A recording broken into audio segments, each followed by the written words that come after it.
And this is where he does that tricky, again, you can almost call this another motif. This is where he could have just gone and down those strings, but before he did that pull off again to the open string. And then he played the unison note. So you can almost think of that as another motif, sort of. But so it's the fourth fret, fifth fret, fourth fret, second fret, open string, all on the D string. Then he goes down again, fourths that follow on that motif on the on the fifth fret, D string and A string. So the whole thing is.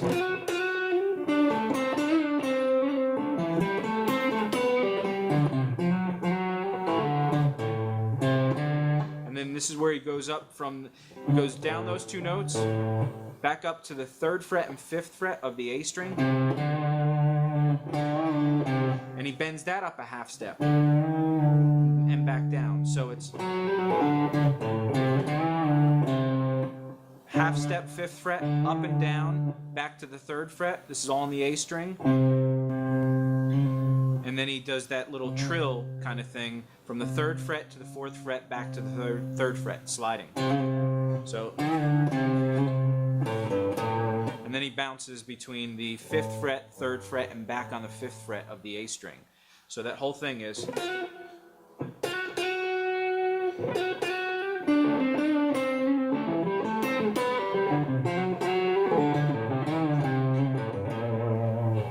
And again, there's that little motif of, he does that up here. And if you notice, he's going between the sixth to the minor seventh, from the minor third to the major third.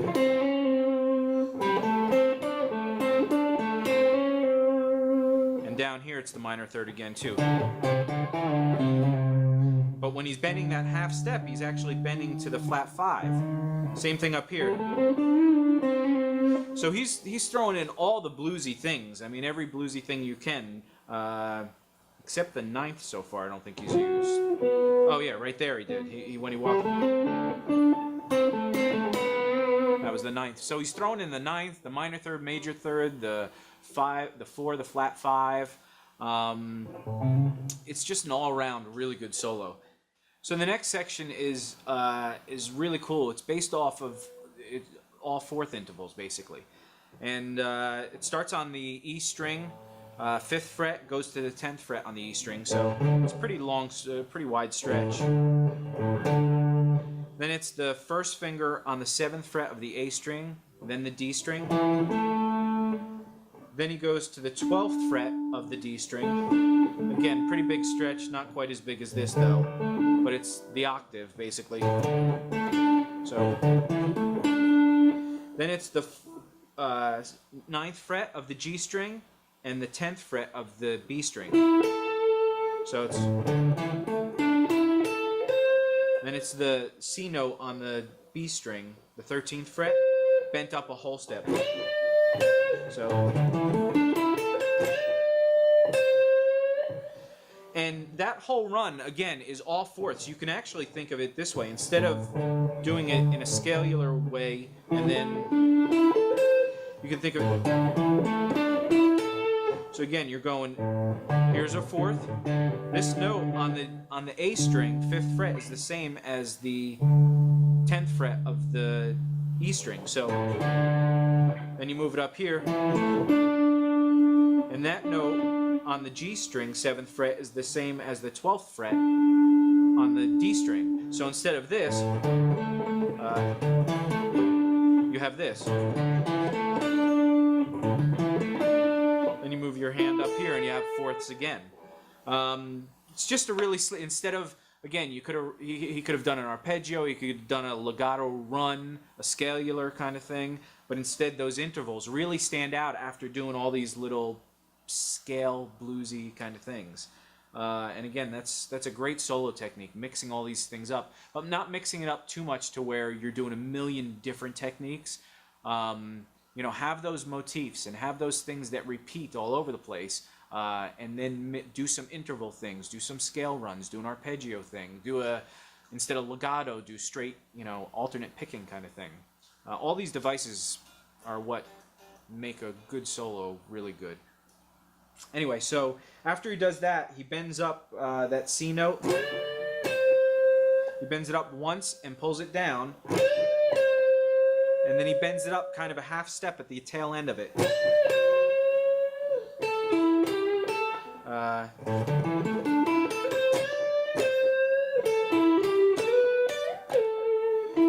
And after he bends that up a half step, he bends it a whole step, then a half step, goes down to the 10th fret of the B string, to the 9th fret of the G string, 12th fret of the G string. Then he goes 10th fret, but it's like a grace note. He barely hits it on the B string and slides up to the 12th fret. So, and then the 10th fret on the E string, and he pulls that kind of, he just does a kind of a random slide. So it's and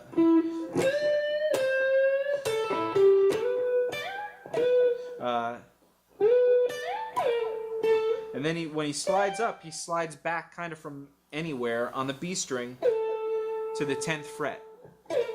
So that whole thing is.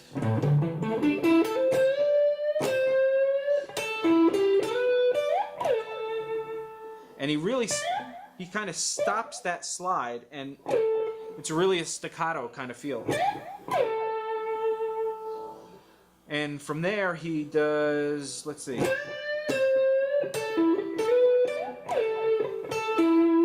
Then he just does this, again, A minor pentatonic thing. So he goes from the 8th fret to the 10th fret to the 9th fret of the G string. So.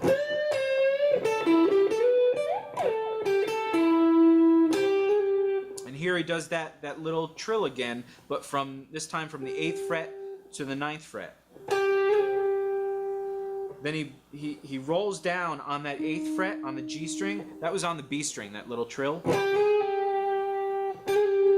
Then he rolls down to the 8th fret on the G string, and he plays the 9th fret on the G string. So that, again, the whole thing is.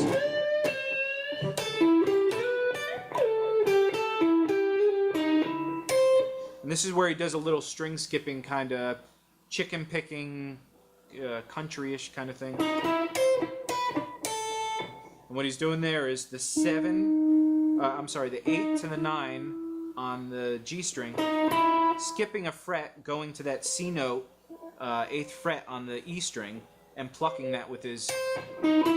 He might pick it. I didn't actually look to see what he was doing, but it's a little easier to, and it gets a cool tone, that real, you know, that chicken picking pluck. So, and then it's. When he goes back down to that G string, instead of playing that note again, he's kind of suggesting a note there, but he's kind of muting the string, but he's going back to that. So, and this top note is just walking down the scale from the C to the B to the A, 8, 7, 5 on the E string. So. And as I slide that finger down on the G string, I'm just really muting. So you could almost think of it as going from, that's the 9th fret to the 8th fret, back to the 7th fret. And that would just be your blues scale.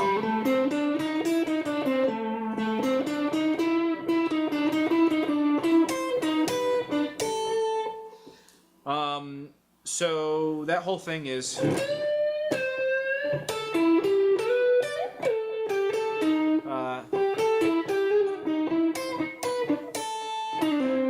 Then he goes down the blues scale. After he hits that last note, he pulls off from the 8th fret, 7th to the 5th fret, which again is your blues. So. And then he does that tricky little slide again, where it's the 5th fret to the 6th fret, and it's just a real quick trill. So it's.